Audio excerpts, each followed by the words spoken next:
श्रीधनलक्ष्मीस्तोत्रम्। धनदा उवाच देवी देवमुपागम्यं नीलकण्ठं मम प्रियं कृपया पार्वती प्राह शङ्करं करुणाकरं। देव्युवाच ब्रूहि वल्लभसाधूनां दरिद्राणां कुटुम्बिनां दरिद्रदलनोपायं जसैव धनप्रदं। शिव उवाच पूजयन् पार्वती वाक्यमिदमाह महेश्वरः उचितं जगदम्बासि तव भूतानुकम्पया। ससीतं सानुजं रामं साञ्जनेयं सहानुगं प्रणम्य परमानन्दं वक्ष्येऽहं स्तोत्रमुत्तमम्। धनदं श्रद्धानां सद्यः सुलभकारकं योगक्षेमं करं सत्यं सत्यमेव वचो मम। पठन्त पाठयन्तोऽपि ब्राह्मणैरास्तिकोत्तमैः धनलाभो भवेदाशु नाशमेति दरिद्रता। भूभवां शम्भवां भूत्यै भक्तिकल्पलतां शुभां प्रार्थयत्तां यथा कामं कामधेनुस्वरूपिणीं। धनदे धनदे देवी दानशीले दयाकरे त्वं प्रसीद महेशानि यदर्थं प्रार्थयाम्यहं। धरामरप्रिये पुण्ये धन्ये धनदपूजिते सुधनं धार्मिके देहि यजमानाय सत्वरं। रम्ये रुद्रप्रिये रूपे रामरूपे रतिप्रिये शिखी सखमनोमूर्ते प्रसीद प्रणते मयि। आरक्तचरणाम्भोजे सिद्धि सर्वार्थदायिके दिव्याम्बरधरे दिव्ये दिव्यमाल्यानुशोभिते।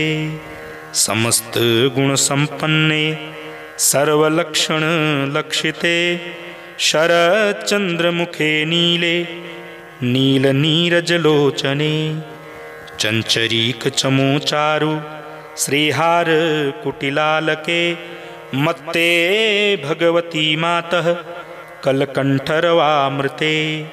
हासावलोकनैर्दिव्यैर्भक्तचिन्तापहारिके रूपलावण्यतारुण्य कारुण्यगुणभाजने। क्वणत्कङ्कणमञ्जीरे लसल्लीलाकराम्बुजे रुद्रप्रकाशिते तत्त्वे धर्माधरे धरालये। प्रयच्छ यजमानाय धनं धर्मेकसाधनं मातस्तं मे विलम्बेन दिशस्व जगदम्बिके। कृपया करुणागारे प्रार्थितं कुरु मे शुभे वसुधे वसुधारूपे वसुवासववन्दिते। धनदे यजमानाय वरदे वरदा भव ब्रह्मण्यैर्ब्राह्मणैः पूज्ये पार्वती शिवशङ्करे। स्तोत्रं दरिद्रताव्याधि शमनं सुधनप्रदं श्रीकरे शाङ्करे श्रीदे प्रसीद मय किङ्करे। पार्वतीश प्रसादेन सुरेश किङ्करेरितं श्रद्धया ये पठिष्यन्ति पाठयिष्यन्ति भक्तितः। सहस्रसमुतं लक्षं धनलाभो भवेद्ध्रुवं धनदाय नमस्तुभ्यं निधिपद्माधिपाय च। भवन्तु त्वत्प्रसादान्मे धनधान्यादिसम्पदः।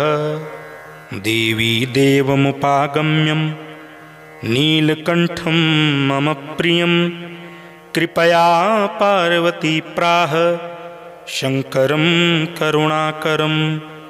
देव्युवाच ब्रूहि वल्लभसाधूनां दरिद्राणां कुटुम्बिनां दरिद्रदलनोपायं जसैव धनप्रदं। शिव उवाच पूजयन् पार्वती वाक्यमिदमाह महेश्वरः उचितं जगदम्बासि तव भूतानुकम्पया।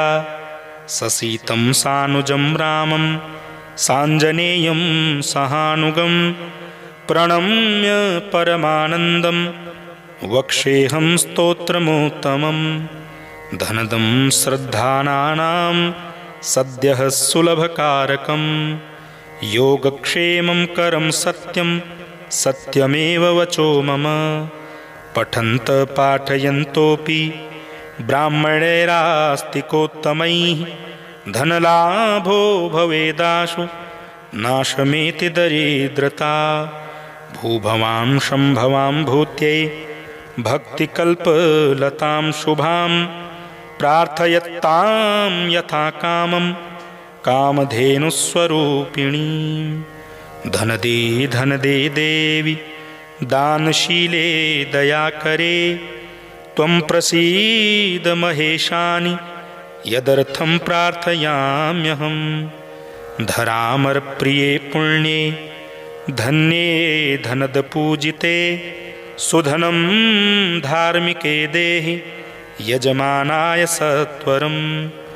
रम्ये रुद्रप्रिये रूपे रामरूपे रतिप्रिये शिखी सखमनोमूर्ते प्रसीद प्रणते मयि। आरक्तचरणाम्भोजे सिद्धिसर्वार्थदायिके दिव्याम्बरधरे दिव्ये दिव्यमाल्यानुशोभिते। समस्तगुणसम्पन्ने सर्वलक्षणलक्षिते शरच्चन्द्रमुखे नीले नीलनीरजलोचने। चञ्चरीकचमूचारु श्रीहारकुटिलालके मत्ते भगवती मातः कलकण्ठरवामृते। हासावलोकनैर्दिव्यैर्भक्तचिन्तापहारिके रूपलावण्यतारुण्य कारुण्यगुणभाजने। क्वणत्कङ्कणमञ्जीरे लसल्लीलाकराम्बुजे रुद्रप्रकाशिते तत्त्वे धर्माधरे धरालये। प्रयच्छ यजमानाय धनं धर्मेकसाधनं मातस्तं मे विलम्बेन दिशस्व जगदम्बिके। कृपया करुणाकारे प्रार्थितं कुरु मे शुभे वसुधे वसुधारूपे वसुवासववन्दिते।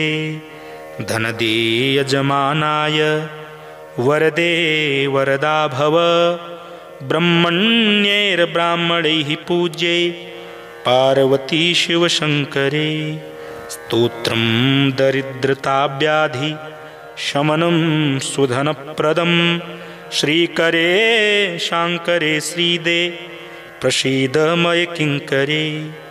पार्वतीश प्रसादेन सुरेश किङ्करेरितं श्रद्धया ये पठिष्यन्ति पाठयिष्यन्ति भक्तितः।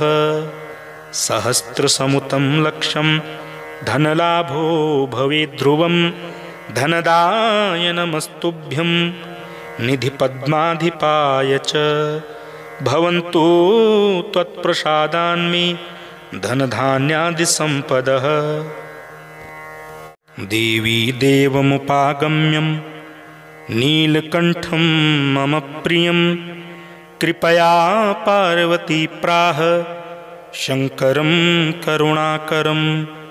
देव्युवाच ब्रूहि वल्लभसाधूनां दरिद्राणां कुटुम्बिनां दरिद्रदलनोपायं जसैव धनप्रदं। शिव उवाच पूजयन् पार्वती वाक्यमिदमाह महेश्वरः उचितं जगदम्बासि तव भूतानुकम्पया।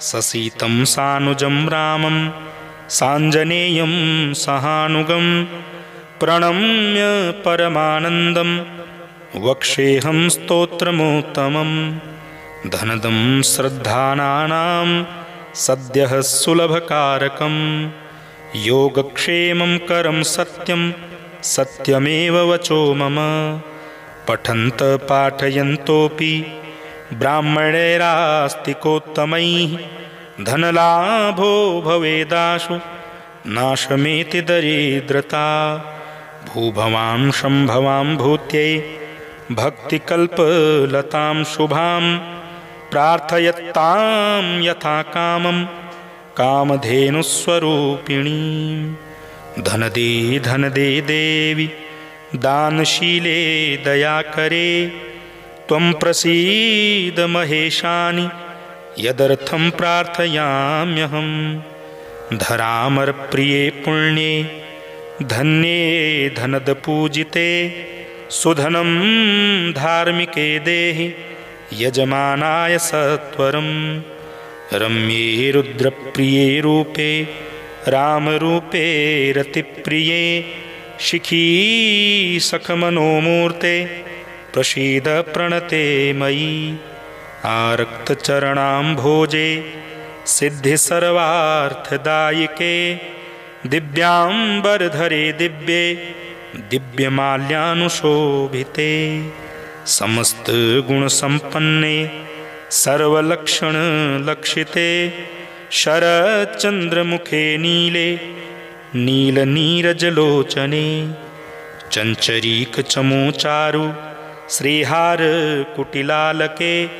मत्ते भगवती मातः कलकण्ठरवामृते हासावलोकनैर्दिव्यैर्भक्तचिन्तापहारिके रूपलावण्यतारुण्य कारुण्यगुणभाजने क्वणत्कङ्कणमञ्जीरे लसल्लीलाकराम्बुजे रुद्रप्रकाशिते तत्त्वे धर्माधरे धरालये प्रयच्छ यजमानाय धनं धर्मेकसाधनं मातस्तं मे विलम्बेन दिशस्व जगदम्बिके कृपया करुणाकारे प्रार्थितं कुरु मे शुभे वसुधे वसुधारूपे वसुवासववन्दिते धनदे यजमानाय वरदे वरदा भव ब्रह्मण्यैर्ब्राह्मणैः पूज्ये पार्वती शिवशङ्करे स्तोत्रं दरिद्रताव्याधि शमनं सुधनप्रदं श्रीकरे शाङ्करे श्रीदे प्रसीद मय किङ्करे पार्वतीश प्रसादेन सुरेश किङ्करेरितं श्रद्धया ये पठिष्यन्ति पाठयिष्यन्ति भक्तितः सहस्रसमुतं लक्षं धनलाभो भवेद्ध्रुवं धनदाय नमस्तुभ्यं निधिपद्माधिपाय च भवन्तु त्वत्प्रसादान्मे धनधान्यादिसम्पदः।